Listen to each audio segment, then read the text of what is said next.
이제 우리 다 같이 자리에서 일어나셔서 29장 찬송 부르시면서 성령 강림일 후 8째 주일날 예배 시작하겠습니다.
우리의 마음과 욕망과 은밀한 것까지도 아시는 전능의 하나님, 성령의 감동으로 우리의 마음을 깨끗하게 하옵소서. 하나님을 온전히 사랑하고 그 거룩하신 이름을 진심으로 찬양하게 하옵소서. 주 예수 그리스도의 이름으로 기도하옵나이다.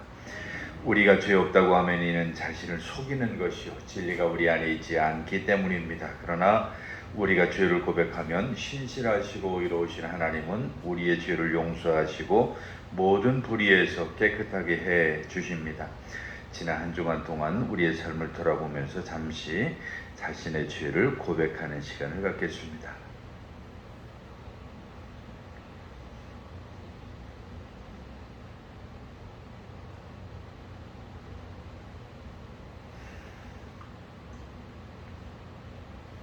우리는 죄에서 벗어날 수 없음을 고백하나이다. 우리는 생각과 말과 행위로 죄를 지었으며 원하는 선을 행치 아니하고 원하지 않는 악을 행하였나이다. 우리는 마음을 다하여 주를 사랑하지 않았으며 내 이웃을 내 몸과 같이 사랑하지도 않았나이다.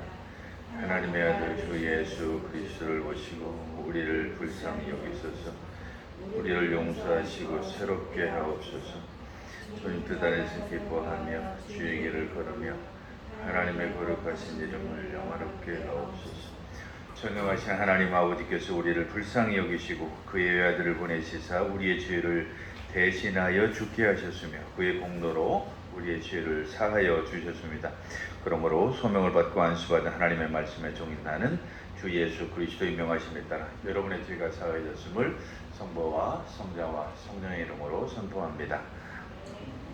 이제 자리에 앉으셔서 찬송가 주의 교동문 24번 같이 교도하시겠습니다. 교동문 24번 시편 46편의 말씀입니다. 하나님은 우리의 피난처시요 힘이시니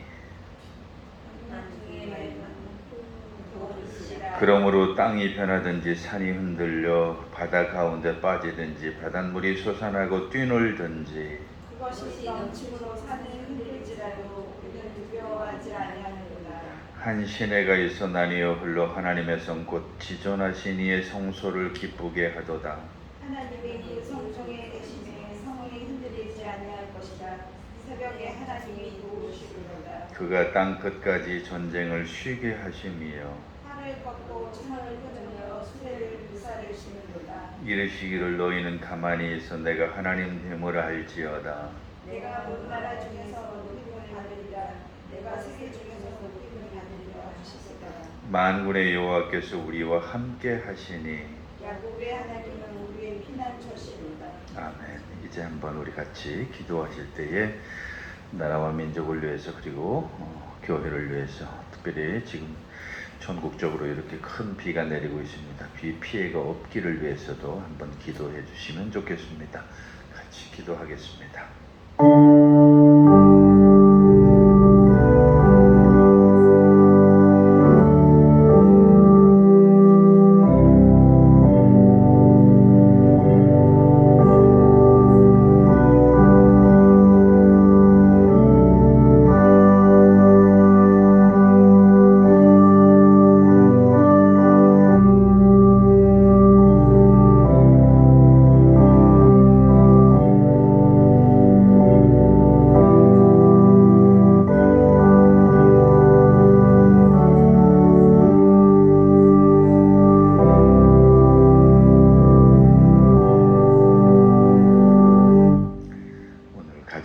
구약 성경의 말씀은 이사야서 44장 6절로 8절까지 말씀입니다. 구약 성경 1021쪽에 있는 이사야서 44장 6절로 8절의 말씀을 우리 같이 읽겠습니다. 이스라엘의 왕인 여호와 이스라엘의 구원자인 만군의 여호와가 이같이 말하노라. 나는 처음이요 나는 마지막이라. 나 외에 다른 신이 없느니라. 내가 영원한 백성을 세운 이후로 나처럼 외치며 알리며 나에게 설명할 자가 누구냐. 있거든 될 일과 장차 올 일을 그들에게 알릴지어다. 너희는 두려워하지 말며 겁내지 말라. 내가 예로부터 너희에게 듣게 하지 아니하였느냐. 알리지 아니하였느냐. 너희는 나의 증인이라. 나 외에 신이 있겠느냐. 과연 반석은 없나니 다른 신이 있음을 내가 알지 못하노라. 아멘. 오늘 사도서관문은 로마서 8장에 있는 말씀입니다. 신약성경 250쪽에 있는 로마서 8장 18절로 27절까지 있는 말씀입니다. 오늘의 사도서관문인 로마서 8장 18절로 27절까지 있는 말씀을 우리 같이 읽겠습니다. 생각하건대 현재의 고난은 장차 우리에게 나타날 영광과 비교할 수 없도다. 피조물이 고대하는 바는 하나님의 아들들이 나타나는 것이니 피조물이 허무한데 굴복하는 것은 자기 뜻이 아니요 오직 굴복하게 하시는 이로 말미암음이라. 그 바라는 것은 피조물도 썩어짐의 종노릇한 데서 해방되어 하나님의 자녀들의 영광의 자유에 이르는 것이니라. 피조물이 다 이제까지 함께 탄식하며 함께 고통을 겪고 있는 것을 우리가 아느니라. 그뿐 아니라 또한 우리 곧 성령의 처음 익은 열매를 받은 우리까지도 속으로 탄식하여 양자들 것 곧 우리 몸의 속량을 기다리느니라. 우리가 소망으로 구원을 얻었음에 보이는 소망이 소망이 아니니 보는 것을 누가 바라리요. 만일 우리가 보지 못하는 것을 바라면 참음으로 기다릴지니라. 이와 같이 성령도 우리의 연약함을 도우시나니 우리는 마땅히 기도할 바를 알지 못하나 오직 성령이 말할 수 없는 탄식으로 우리를 위하여 친히 간구하시느니라. 마음을 살피는 이가 성령의 생각을 아시나니 이는 성령이 하나님의 뜻대로 성도를 위하여 간구하심이니라. 아멘. 찬송가 450장 찬송 같이 드리겠습니다.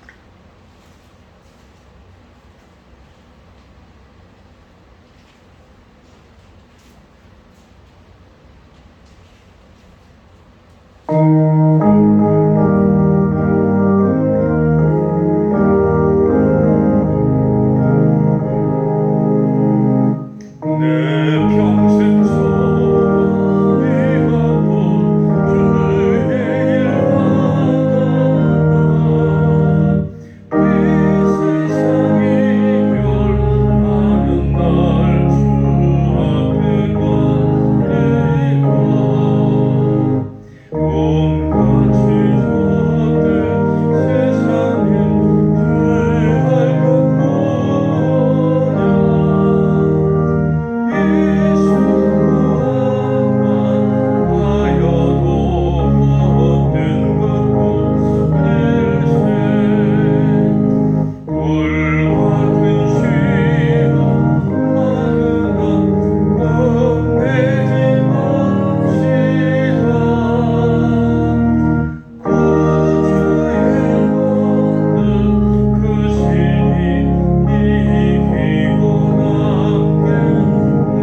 13장의 말씀입니다. 오늘의 복음서 말씀인 마태복음 13장 24절로 30절 그리고 36절로 43절에 있는 주님의 말씀을 펴시고 주님의 말씀을 듣기 위해서 자리에서 일어서시겠습니다. 오늘의 주님의 말씀인 마태복음 13장 24절로 30절 그리고 36절로 43절의 말씀을 제가 대신 여러분들에게 읽어드리겠습니다. 예수께서 그들 앞에 또 비유를 들어 이르시되 천국은 좋은 씨를 제 밭에 뿌린 사람과 같으니 사람들이 잘 때 그 원수가 와서 곡식 가운데 가라지를 덧뿌리고 갔더니 싹이 나고 결실할 때 가라지도 보이거늘 집 주인이 종들이 와서 말하되 주여 밭에 좋은 씨를 뿌리지 아니하였나이까? 그런데 가라지가 어디서 생겼나이까? 주인이 이르되 원수가 어떻게 하였구나. 종들이 말하되 그러면 우리가 가서 이것을 뽑기를 원하시나이까? 주인이 이르되 가만두라. 가라지를 뽑다가 곡식까지 뽑을까 염려하노라. 둘 다 추수 때까지 함께 자라게 두라. 추수 때에 내가 추수꾼들에게 말하기를 가라지는 먼저 거두어 불사르게 단으로 묶고 곡식은 모아 내 곳간에 넣으라 하리라. 36절로 43절입니다. 예수께서 무리를 떠나서 집에 들어가시니 제자들이 나와 이르되 밭의 가라지의 비유를 우리에게 설명하여 주소서. 대답하여 이르시되 좋은 씨를 뿌리는 이는 인자요 밭은 세상이요 좋은 씨는 천국의 아들들이요 가라지는 악한 자의 아들들이요 가라지를 뿌린 원수는 마귀요 추수 때는 세상 끝이요 추수꾼은 천사들이니 그런즉 가라지를 거두어 불에 사르는 것 같이 세상 끝에도 그러하리라. 인자가 그 천사들을 보내리니 그들이 그 나라에서 모든 넘어지게 하는 것과 또 불법을 행하는 자들을 거두어내어 풀무불에 던져 넣으리니 거기서 울며 이를 갈게 되리라. 그때의 의인들은 자기 아버지 나라에서 해와 같이 빛나리라. 귀 있는 자는 들으라. 아멘. 이제 우리 한번 신앙 고백 드리겠습니다. 사도신조로 신앙 고백을 드리겠습니다. 전능하사 천지를 만드신 하나님 아버지를 내가 믿사오며 그의 아들 우리 주 예수 그리스도를 믿사오니 이는 성령으로 잉태하사 동정녀 마리아에게 나시고 본디오 빌라도에게 고난을 받으사 십자가에 못 박혀 죽으시고 장사한 지 사흘 만에 죽은 자 가운데에서 다시 살아나시며 하늘에 오르사 전능하신 하나님 우편에 앉아 계시다가 저리로서 산자와 죽은 자를 심판하러 오시리라. 성령을 믿사오며 거룩한 공회와 성도가 서로 교통하는 것과 죄를 사해 주시는 것과 몸이 다시 사는 것과 영원히 사는 것을 믿사옵나이다. 아멘. 이제 자리에 앉으셔서 찬송가 351장 찬송 드리겠습니다.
하나님 아버지와 우리 주 예수 그리스도로부터 오는 은혜와 평강이 오늘도 여러분과 함께 하시기를 간절히 축원합니다. 오늘은 특별히 로마서 8장 18절로 27절까지 있는 말씀을 중심으로 해서 긍정의 사고에 관한 이 제목으로 같이 은혜를 좀 나눠보려고 합니다.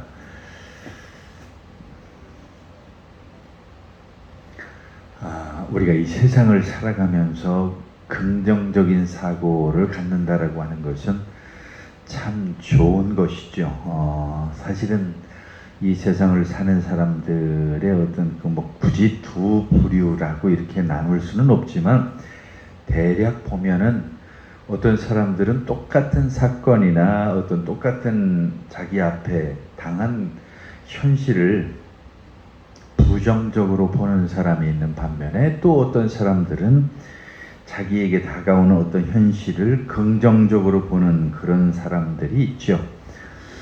그래서 사람들이 보면 참 그 재미있어요. 그래서 어떤 일이 자기에게 벌어지면 왜 나한테만 이런 일이 생겼는지 모르겠어. 뭐 재수가 없어. 내 정말로 이거 뭐 일진이 안 좋아. 어떻게 하다가 왜 나한테만 이게 좀 이런 일이 생기는지 정말 힘들어 죽겠어 뭐 하는 이런 식으로 어떤 일을 받아들이는 그런 사람들이 있는 반면에 좀 더 그런 사건들이나 어떤 현상을 좀 긍정적으로 받아들이는 그런 사람도 있죠. 뭐 그럴 수도 있지 뭐 이렇게 엿드다 보니까 또 이런 일도 나한테 생기네. 좋은 게 좋은 거지 뭐 하면서 또 그렇게 그 사건이나 어떤 현실을 좀 긍정적으로 받아들이는 그런 사람들이 있죠. 그런데 긍정적이라고 하는 그것도 상황에 따라서 긍정적인 것이지 늘 우리가 매사에 긍정적으로 살아갈 수는 없죠. 왜냐하면 우리 인생이라고 하는 것은 사소한 것들은 그렇게 생각할 수도 있지만 그래도 우리가 살아가면서 우리에게 다가오는 좀 커다랗고 충격적이고 그리고 정말 감당하기 힘든 어떤 어렵고 힘든 일이 내게 닥치면 그때도 좋은 게 좋은 거지 이렇게 말할 수는 없다라고 하는 거죠. 요즘 우리나라 가만히 보니까 올해는 좀 장마가 유별나게 좀 길었던 것 같아요. 지금도 이렇게 장마가 계속되고, 장마라고 하는 것이 보통 그래도 며칠은 바짝 해가 나고 또 며칠 하루 이틀 비가 오고 뭐 이래야 되는데, 비 온 날의 그 날수를 세보면 아마 상당히 다른 해에 비해서 좀 많지 않을까. 그리고 강수량도 그 집중호우가 많다 보니까 요즘 뉴스에 매일 사고 소식이 얼마나 많이 나는지 모르겠어요. 저 경상도 지역에 어디 그 산사태가 난 그 마을 이야기를 들어보니까 그 마을 주민이 인터뷰를 하면서 그런 얘기를 하더라고요. 우리가 뭐 3대 4대를 살아오는 동안 이런 일이 없었다고. 그러니까 뭐 긴 세월 동안 한 번도 그렇게 어렵고 힘든 일이 없었던 거죠. 그리고 그뿐만이 아닙니다. 뭐 지하도가 잠기고 뭐 어떤 여러 가지 이루 말할 수 없는 막 이런저런 일들이 벌어지고, 심지어 뭐 그나마도 이 지대가 높은 지역에 사는 사람들은 괜찮지만 주로 농촌이 그런 피해를 좀 많이 받죠. 비가 많이 오면은 뭐 하우스 여러분 이렇게 보시면 제가 봐도 아까울 정도의 그 커다란 하우스에 수박이 수백 통의 수박이 막 물에 둥둥둥 떠다니는 거 보면 야 정말 저 농사 어떻게 하면 좋나. 물론 뭐 보험을 들었다고 한다면 얼마간의 뭐 보상도 받겠고 뭐 이런저런 뭐 좀 도움을 좀 받을 수도 있겠지만, 그런 나라에서 주는 도움이나 그런 보험이나 뭐 이런 것들이 그분들을 만족시킬 만큼 충분한 게 아니죠. 그래서 그렇게 어려움을 당한 그런 사람들한테 가서 뭐 우리가 해줄 수 있는 말이라고 하는 것은 뻔하죠. 뭐 좀 힘드시겠지만 참 잘 참아내시고 이 어려움을 잘 극복하셨으면 좋겠습니다 라고 이렇게. 그리고 또 우리가 많이 그 장례식장 같은 데 가서 그 상주들에게 그런 인사도 많이 하잖아요. 뭐 여러 가지로 참 많이 힘드시죠. 뭐 참 잘 이겨내시길 바라겠습니다. 뭐 위로 드립니다 하는 이런저런 소리를 우리가 여러 가지로 이렇게 많이 위로를 한다고 얘기를 합니다. 자, 그런데 문제는 그렇게 심각한 어려움에 처한 사람들에게 그런 위로가 그 마음에 와 닿겠느냐라고 하는 얘기죠. 정말 그런 이야기들이 다 남의 이야기니까 그렇게 이야기할 수 있는 것이지, 막상 그게 내 문제가 되고 내 현실이라고 하면 정말로 그런 말들이 내 귀에 들어올 일이 없다라고 하는 것은 뭐 당연한 얘기죠. 예를 들어서 그런 얘기, 저는 지금도 두려움이 몇 번, 여기 이사 온 제가 25년 가까이 살았으면서 이 뒷산에 그 불이 난 적이 한 2번 있었던 것 같아요. 근데 무섭습니다. 여러분, 저 강원도 쪽에 이 불 나고 하면은 몇백 미터가 떨어졌어도 그 불이 날아다녀요. 바람에 불이 날아다니면서 그 불이 막 이 집을 다 태우고 그 일대를 쑥대밭을 만들고 하는 이런 거를 보면, 요즘에 산에 나무를 하지 않아서 그 바닥에 그 낙엽들이 막 수북이 쌓이기 때문에 얼마나 많은 그 불길이 얼마나 세게 거세게 타오르는지 몰라요. 그러면 두려움 같은 게 생길 때가 있어요. 그런데 만약에 그런 현실 속에서 어떤 사람이 우리한테 와가지고 괜찮아, 괜찮을까, 여기까지는 안 와, 뭐 그 불이 여기까지 올 리가 없어, 이런 식으로 만약에 우리한테 얘기한다고 한다면 그 말이 우리에게 위로가 된다거나 뭐 힘이 될 이런 상황은 아니잖아요. 지금 당장 불이 이 앞에서 넘실거리는데 괜찮다라고 하는 그 말이 우리한테 무슨 위로가 되겠어요. 예를 들면 그런 것들이죠. 의사한테 뭐 시한부 인생을 선고받은 사람을 찾아가서 뭐 우리가 해줄 수 있는 그 말이라고 하는 것은 참 뻔하잖아요. 뭐 괜찮을 거야, 뭐 다 나을 거야, 뭐 저 긍정적으로 생각하면 좋아, 뭐 하는 이런 식으로 우리가 위로할 수밖에 없지만, 사실 그런다고 해서 그러한 현실이 바뀌느냐라고 하는 거예요.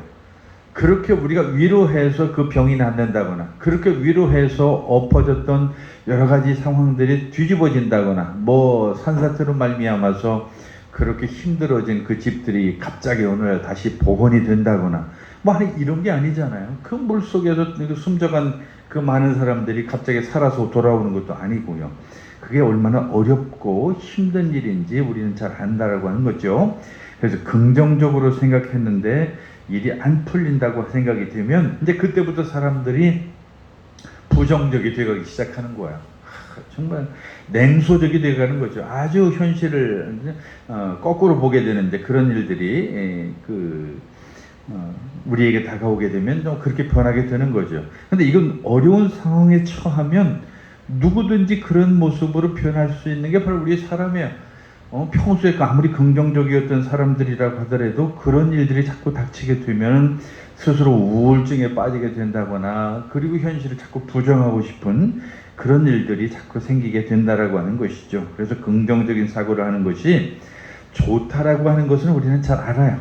아무래도 좋은 게 좋은 거니까 이 세상을 긍정적으로 바라본다라고 하는 게 참 좋은 줄은 알지만, 그게 사실은 우리 현실에 어렵고 힘든 일이 닥치면 어렵고 힘들다는 얘기죠. 잘 안 돼요.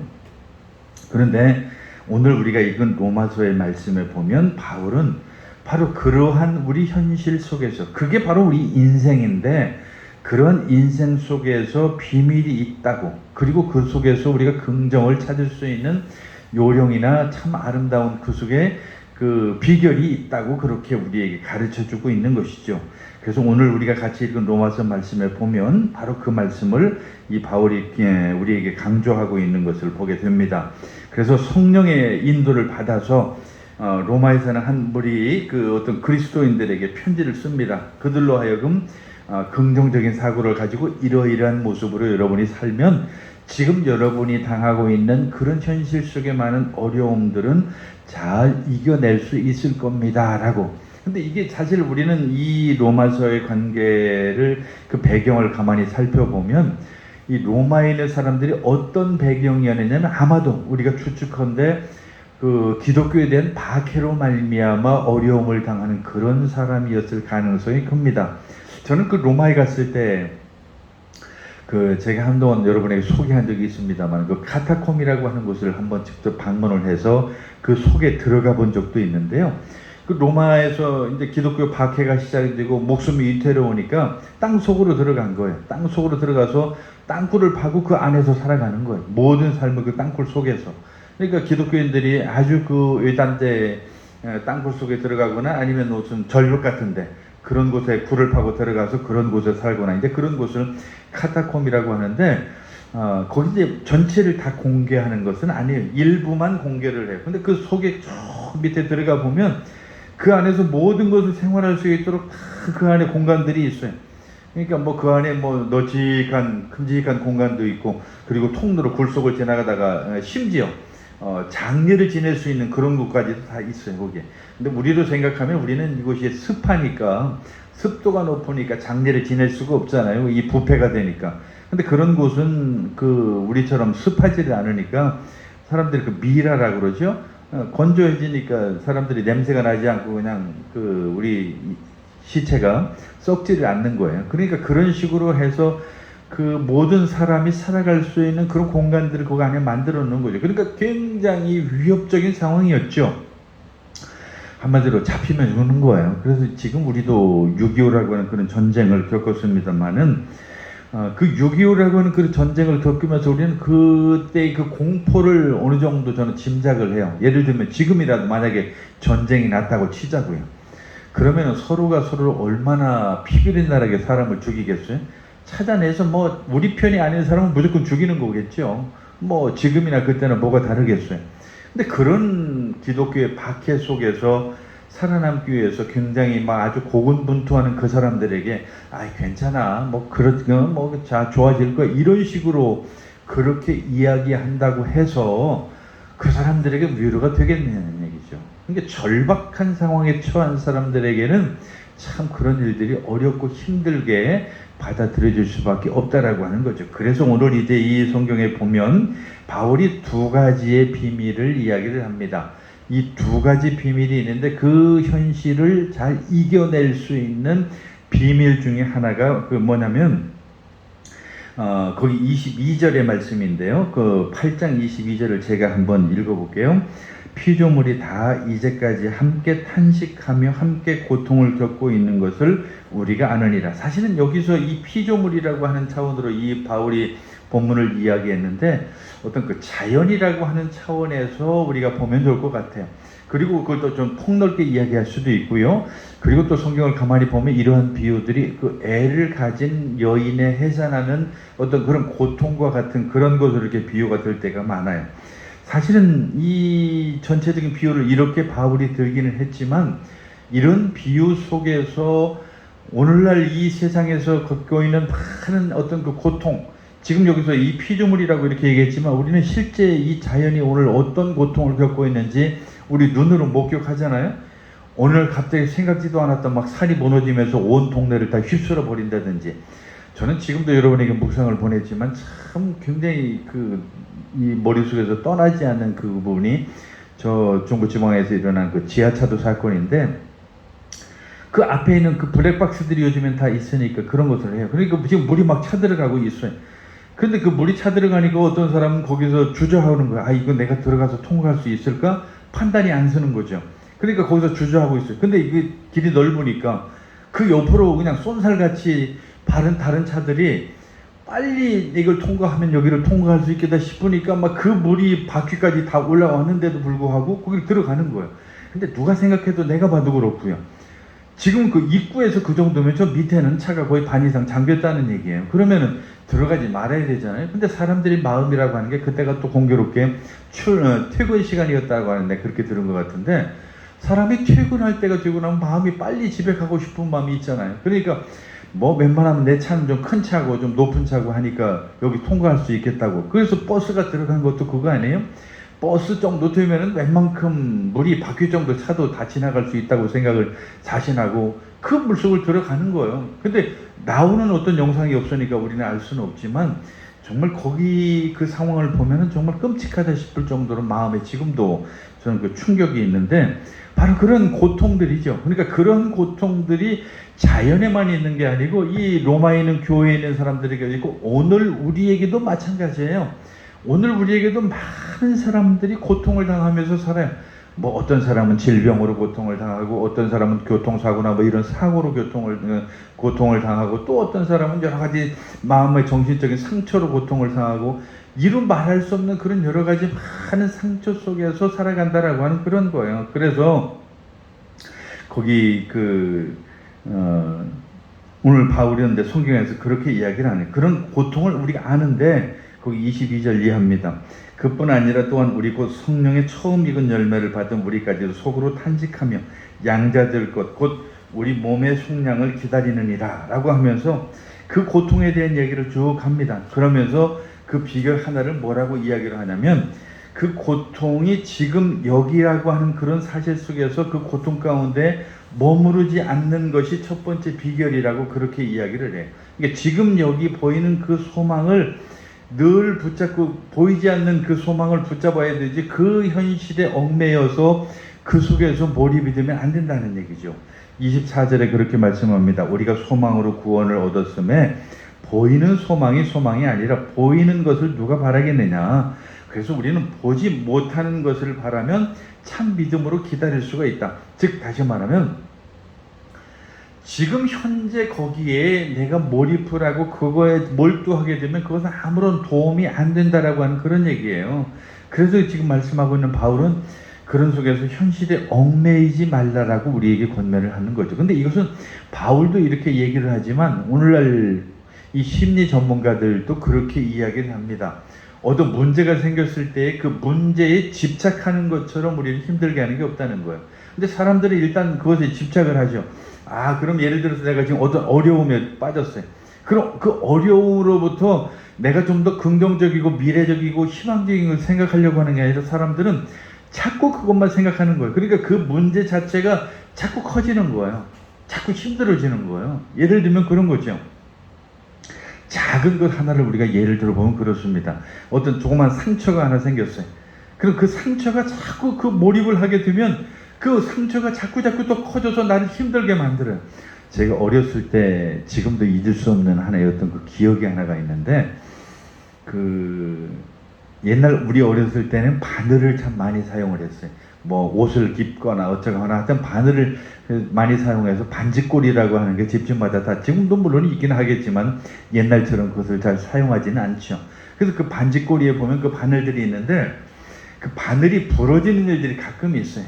근데 그런 그 괴담들이 많았어요. 그 바늘이 부러지면 그 바늘 끝 그 뾰족한 곳이 부러져 버리면 그것이 잘못해서 우리 살 속에 들어가거나 이렇게 해서 부러지면 그게 피를 타고 돌아다니다가 그 바늘이 어디를 딱 그 찔리게 되면 우리가 죽게 된다고, 막 그 바늘이 그 우리 혈관을 터뜨리거나 뭐 이렇게 해서. 그래서 그때 그 공포를 제가 굉장히 크게 느꼈던 그 기억이 지금도 남아 있는데요. 바로 그런 거죠. 그런 것으로 말미암아서 우리 사람들이 어떤 일에 집착을 하게 되면, 그 문제에 집착을 하게 되면은 어떤 계속해서 그 문제가 자꾸 나를 괴롭히게 되고, 그 문제에 내가 몰입함으로 말미암아서 또 일이 힘들어지는 거야. 그럼 오늘 바울은 바로 그렇게 집착하지 말라고 우리에게 그렇게 이야기를 합니다. 집중호우가 내리고 산이 무너져 내리고 갑자기 지하도가 물에 잠기고 뭐 농경지가 물에 잠기고 뭐 농사가 다 하루아침에 다 없어지고 그냥 온 세상이 어떤 그 폭염의 불볕더위로 말미암아 몸살을 앓고 이 자연의 신음소리 같은 이런 것들, 이게 지금 오늘 우리가 겪고 있는 현실이거든요. 그런데 바로 이러한 것들 속에서 오늘 우리가 어떻게 대처해야 할 거냐, 그것은 다른 것이 아니라 이 안에서 우리가 머물지 않고 그것을 벗어날 수 있는, 그리고 미래의 희망적인 것을 바라볼 수 있는 그 자세가 우리에게 필요하다는 거예요. 사실 우리는 지금 굉장히 날씨가 덥다고 고민을 하고 있지만 지금 요즘 뉴스를 보면 세계가 지금 난리가 났어요.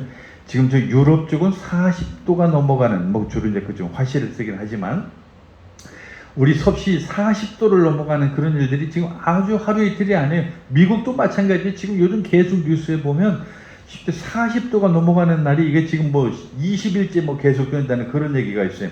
우리는 지금 30몇 도에서도 이러고 있는데 40도를 넘어간다고 하면 상상을 해보자고요. 이게 말이 안 되는 거예요. 지금 이탈리아 같은 데는 다 관광지잖아요. 그리스, 이탈리아 뭐 다 이쪽이 소유럽들 관광지인데 너무 날이 덥다 보니까 그 관광지 어떤 데를 폐쇄를 시키고 심지어 그 돈벌이가 되는 관광지의 사람들을 오지 말라고, 지금 너무 더우니까 이런 상황에 처해 있다고. 심지어 중동 쪽의 뉴스를 보니까 뭐 67도 가까이 이렇게 올랐다라고 하는 그런 얘기가 수온주가 있어요. 근데 인간의 생존 한계선이 그 정도예요.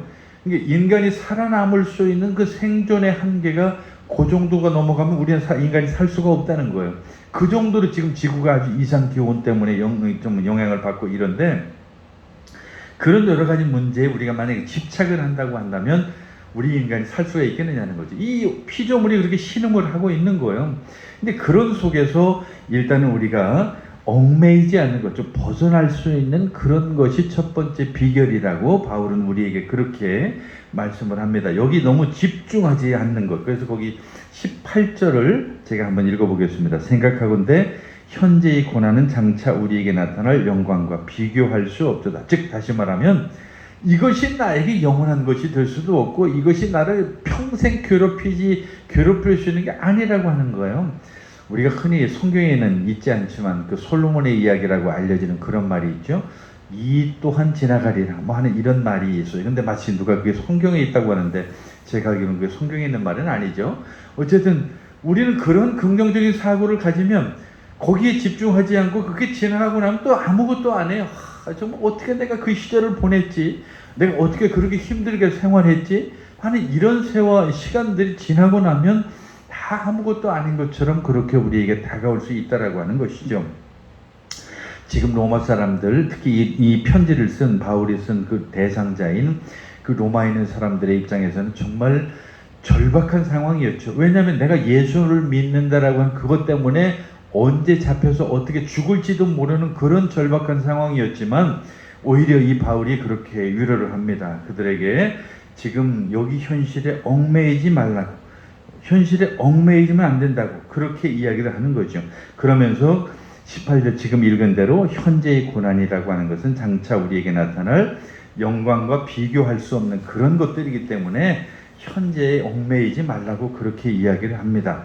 자, 그런데 우리에게 거기 26절에 아주 위로가 되는 말씀을 그 바울이 들려주게 됩니다. 이와 같이 성령도 우리의 연약함을 도우시나니 우리는 마땅히 기도할 바를 알지 못하지만 오직 성령이 말할 수 없는 탄식으로 우리를 위하여 친히 간구하시느니라 하면서 27절까지 그 말씀을 이어갑니다. 즉 다시 말하면 정말 우리는 철저하게 그렇게 현실 속에 몰입이 돼서 힘들어하지만 나 혼자 그것을 고통스러워하는 것이 아니라 성령께서 지금 그것을 보시고 그리고 그것을 도우신다라고 하는 그런 말씀으로 오늘 우리에게 들려주고 있는 이 말씀을 우리가 기억해야 될 줄로 압니다. 자, 그런데 두 번째로 바울이 오늘 우리에게 그 이야기를 하는 게 있는데 그게 뭐냐면 19절입니다. 피조물이 고대하는 바는 하나님의 아들들이 나타나는 것이니 라고 이렇게 말씀을 하죠. 즉 이 말은 다른 말로 하면 열심히 우리가 미래를 기대하는 사람이 되는, 고대라고 하는 표현은 간절히 기다린다는 표현이잖아요. 이게 열심히 기대하는 그런 삶을 우리가 살아가는 게, 소망 가운데 살아가는 그런 삶이 오늘 우리로 하여금 이 어려움을 잊게 하고 그리고 긍정적인 삶을 살아가게 만드는 큰 힘이 된다라고 그렇게 말하는 거죠. 조금 전에 말씀드린 것처럼 사실 어떤 어려움도 우리에게 영원히 우리를 괴롭힐 수는 없습니다. 사실은 그 현실, 그 어렵고 고통스러운 일을 당한 사람들의 입장에서 보면 힘들죠. 당연히 정말 그 어떤 위로의 말도 마음에 와닿지 않지만 지나고 보면 그것조차도 사실은 그냥 옛날 일이 되고 과거 일이 되어버리는 거예요. 그렇기 때문에 과연 그것이 정말 거기에 몰입하지 않고 좀 미래를 향해서 소망을 가지고 그리고 열심히 고대하는, 그래서 하나님의 아들들이 우리에게 나타날 그 날을 기다린다라고 하는 그 자체만으로도 우리는 소망을 가지고 기다린다라고 하는 것이죠. 뭔가 그 고통이라고 하는 것이 영원히 우리를 괴롭힐 수 없다라고 하는 그런 것이죠.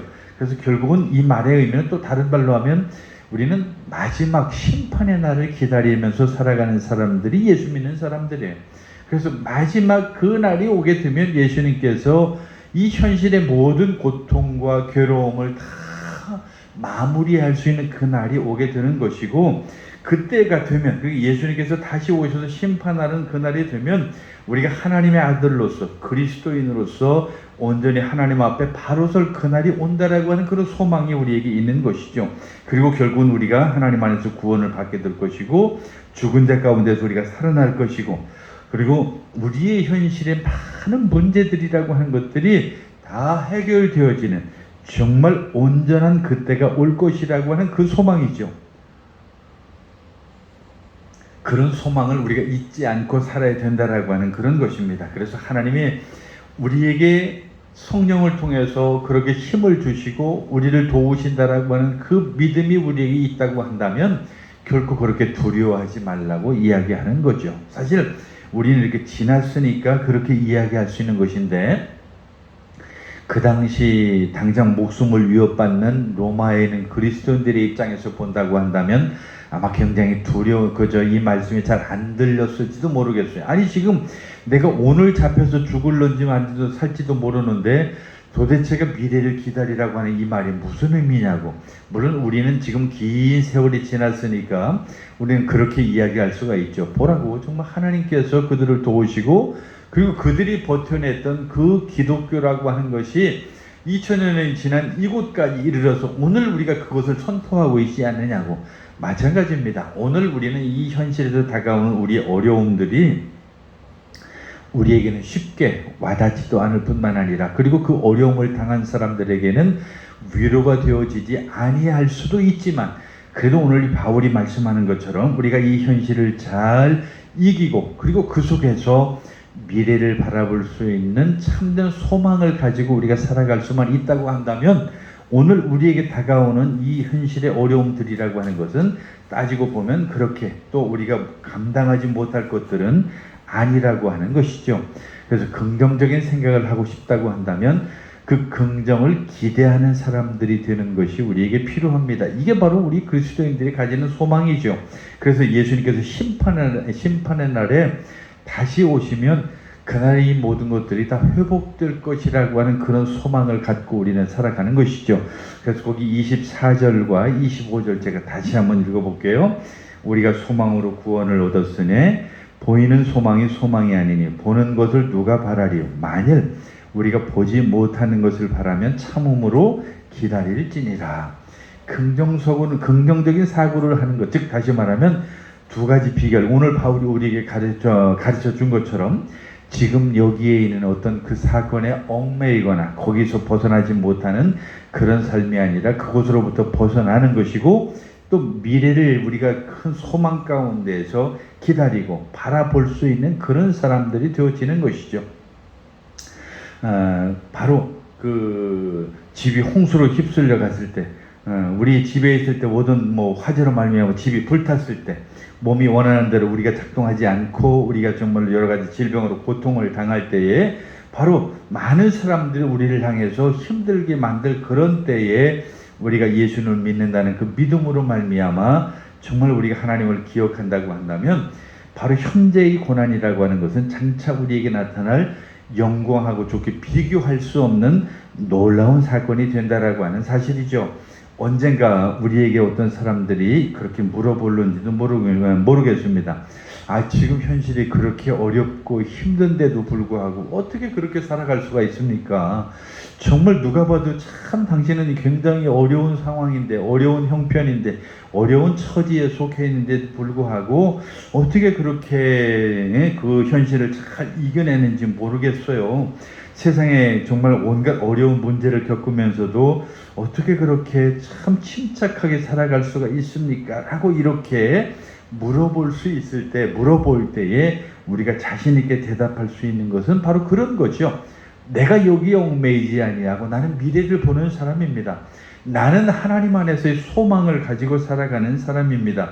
그리고 하나님께서 나에게 약속하신 그 하나님의 놀라운 나라에 나는 기대를 가지고 사는 천국의 백성입니다 라고 이렇게 말할 수 있는 그런 저와 여러분이 되어져야 되겠다라고 하는 것이죠.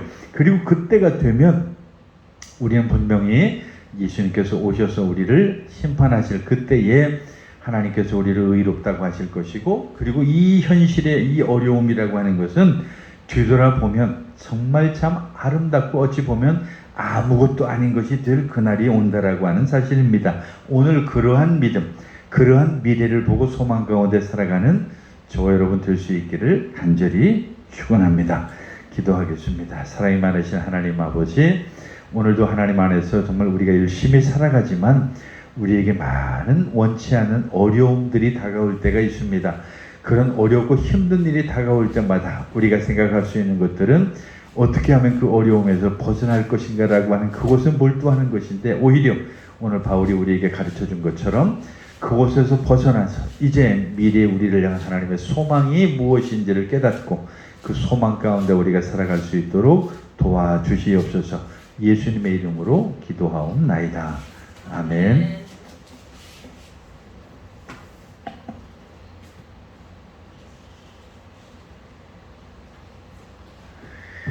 이제 우리 357장 부르면서 봉헌 드리겠습니다.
하나님 아버지, 오늘 우리가 이 땅에 살아가면서 우리에게 다가오는 많은 어렵고 힘든 일이 있지만 우리가 그 가운데 좌절하지 않게 하시고 잘 힘을 내서 이기게 하시며 우리에게 약속하신 그 많은 소망 가운데 우리가 거함으로 주님 오셔서 정말로 이 땅 우리에게 주실 참 아름다운 그때를 우리가 상기하게 하여 주시옵소서. 오늘도 하나님 앞에 감사함으로 드린 물질이 있습니다. 하나님 그 물질을 기억하시고 그 손길을 하나님께 복을 내려주셔서 이 땅에 살아가는 동안 정말 하나님 앞에 큰 감사로 정말 즐거움으로 살아갈 수 있도록 하나님께서 동행하시고 그 마음을 헤아려 주시옵소서.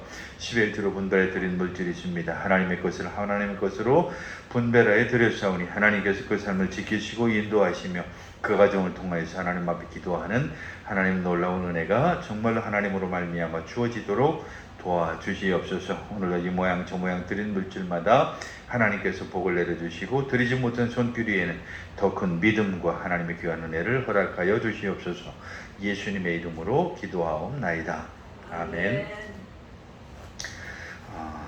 주보 뒤에 있는 광고 참고하시기를 바라겠고요. 특별히 아직 장마철이 지금 한가운데라서 여러 가지 그 장마 피해들이 좀 있습니다. 마찬가지로 우리 교회도 여러 군데 지금 이런저런 손봐야 될 것도 많고 신경 써야 될 것들이 참 많이 있어서 여러분들이 위해서 기도해 주시고 관심을 좀 가져주셨으면 좋겠습니다. 그래서 이번 장마철도 우리가 아무런 피해 없이 잘 넘어갈 수 있도록 기도를 부탁드리겠습니다. 이제 우리 다 같이 자리에서 일어나셔서 1장 찬송 부르시고 축도로 마치겠습니다.